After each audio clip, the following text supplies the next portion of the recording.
All right, everybody. So this is the first video in the psychology series that I have created. This is from years of research and years of studying with both psychology, philosophy, as well as religion. So here is most of my findings and what I have found, and hopefully it can bring some peace and clarity to anybody looking for it. Hopefully my sound is better. Shout out to Drew, one of my fans out here who I don't know, has been very helpful, is trying to make this better by telling me my sound sucks. So, yeah. Anyway, here's the overview of what we're going to be getting into. Now, I want to clarify this. When I first discovered these things, a part of me felt like I had to hide them. Like they were these profound things that were so against what was taught to me in school. And I don't know if this is just my old belief systems or a combination of a few different things, but that always hindered me from teaching this to people. And so I have all the videos I'm going to present. These are some things I've been building, but the original core 6 of it, or 6 or 7 of them, were they were whatchamacallit, the things that I was hiding. I literally had them in an envelope in my jacket, and I wouldn't share it with anybody that I didn't trust. And it was like this element of like, I have this profound secret and I have to share it with you. And in reality, like, it's not really dangerous in that way. It's literal psychological help to help people. But again, all of this does require your own effort and your own action.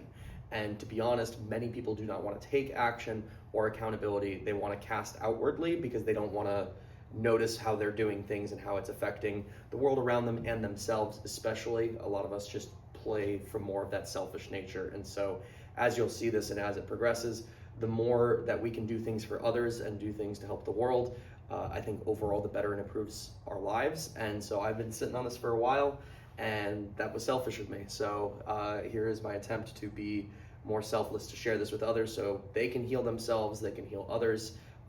So please, yeah, if this is helpful to you, share it with somebody who might need it. But yeah, thank you so much. Like, subscribe, whatever that stuff is. But here we go. So your brain works like a garden and not a machine with gears. Now, that was really, literally, I wrote this and I thought that at the time, that my brain was structural in nature, and it's just incorrect. It's inaccurate. If you look at a neuron under a microscope, it has a look very similar to this. I'm not a great artist, but I did my best. And so the way it works is thoughts are generated from this portion and they go outward. And so they go outward and spread across your brain. So if you look at it and you base it very much, it is like a seed with roots. So the seed itself is where the thoughts are coming from and they're going into, and then every additional thought that's added compounds the roots and waters it and lets it grow outward. So a lot of people, when it comes to like manifestation and things like that, they have this idea like, if I just imagine $1 million, I'm going to be a millionaire. If I say I have $1 million, I'm going to be a millionaire. And it's so inaccurate to what it is. What this actually requires is an entire restructuring of your brain to re-emphasize the neurochemistry in a different way, to literally alter your physical body to become a higher version of yourself that is able to hold and maintain and grow the goodness of life around you through your own appreciation and things of that nature. So if we kind of simplify this concept in a way that's a little easier to see, your brain in a day, you're constantly planting seeds of different subjects, oftentimes based on the subjects that came before it, right? When I found myself in a tremendous amount of debt, when you wake up the next morning, the debt didn't go away. And so the crappy job that I had, that didn't go away. None of those things that I wanted to improve my finances were going away. So every morning I'm going to be waking up with a negative view of money or a negative view of my ex because of how they treated me or what they did to me or how I perceived what they did to me or anything of that nature, okay? Maybe I hate school, but I love my job, okay? It's not as nuanced as this. It's not as black and white as just negative and positive. I'm just doing that as an oversimplification. Honestly, a lot of people in America are just drowning in negative, and it's very, very difficult to break out of that when it's everything in your brain is surrounded with things that emotionally make you feel bad. And so really the way that you have to break out of that is to actively plant appreciation in every element of your life that you can. And this is not an easy process. This is a multi-year process for many people, especially people who have gone through traumatic experiences, have gone through things. It doesn't have to be, it can be very quick, but the thing is that you have to make yourself genuinely comfortable doing the things that you're doing. You have to make yourself genuinely all in the experience, because the all-inness is what life really is. And what I think society and phones and all of these different things have been training us is that this is our lives. And so honestly, if you're doom scrolling right now, drop this video and go for a walk, or like go hang out with a friend, give a compliment to a friend, like do something that betters the community around you right now. Just a little thing, that little seed that you can plant out into the world will help and make things better. But if you can't physically do that right now, you're emotionally not in that place, and you're trying to work through your stuff because you feel ashamed of where you've been. So we'll break it down. This is a large process. But what I first did is, this was kind of very similar to my situation, right? So I would, oftentimes when you have like a negative X like this, you just ignore it and you try to hide it. And sometimes it creates this like bubble up effect where things spring out from that you were hiding. So you do oftentimes have to address negative behaviors and be able to transition them into positive ones. That's why forgiveness is so powerful. Forgiveness is for you, because now I'm not suppressing this, I'm allowing this to be what it was and what it is now. So just to see that, as you can see, so each dot represents a seed. Now, as you consistently water that seed, all right, so say I'm thinking about my ex. Oh, I can't believe that she told me that she wanted this thing, and then when I did that thing, she was mad at me, and then she was mad at me, so I tried to fix it. And so now I'm spinning in this spiral of negativity. Each individual thought I add in that original topic of X continues to expand outward.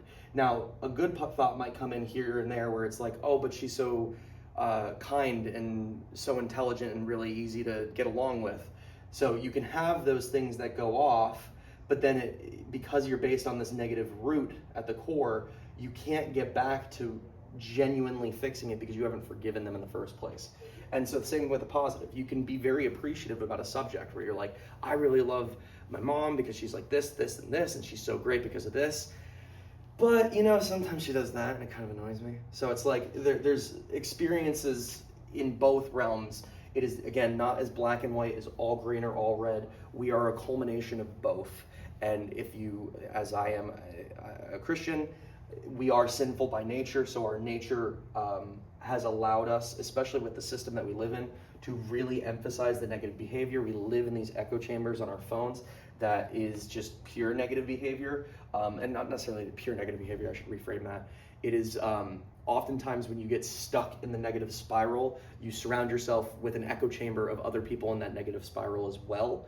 And so a lot of people are trying to go down and pull them out, but it's very difficult because of that. So anyway, how do you stop it? How do you make this, if this is your domineering thoughts, how do you transition them to over here? Well, very simple. Forgiveness is a big one, but you catch yourself and replace with a positive seed. So, hey, I'm spiraling about this thing. I'm going to change the subject to something that provides me more value, more purpose in my life. And that could be many, many different things. And so, again, don't just suppress something and distract yourself to just be like, you know what, I'm going to go over here. If this keeps boiling up over and over and over again, you need to sit with it. You need to sit with it and be objective about what happened, and then move on. And if you can't do that, then it means you're not being objective about your part in it. If you're continuously feeling something, oftentimes I think we've, as a society, culturally been trained to cast blame outward, because we notice the shortcomings of everybody else and how they fall short of standards that are, oh, are you six-pack ripped? Are you a multimillionaire? Are you driving a Lamborghini? Whatever the industries of the world really emphasize and crave.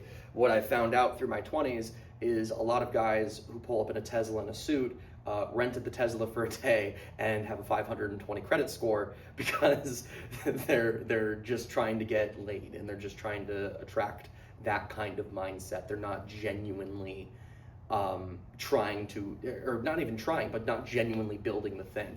And so for a lot of the guys out there who are in your early 20s, again, I can't speak to the female experience, but I can speak to the male experience in this. What I have noticed is that your 20s is your foundation years, and it really requires you to become your highest self as best as you can. It is not an easy process. I'm working on it day in, day out, but that process is what ultimately brings you the things of your desire of becoming the highest standard version of yourself. So please just share this with who absolutely needs it. And right now, take a moment and send out 3 messages or go for a walk. Just put good, love, genuine energy into the world around you, and just find a way to make somebody's day a little bit better. Make them smile, make them laugh, bring some ease through your action. So God bless, guys. Have a good day.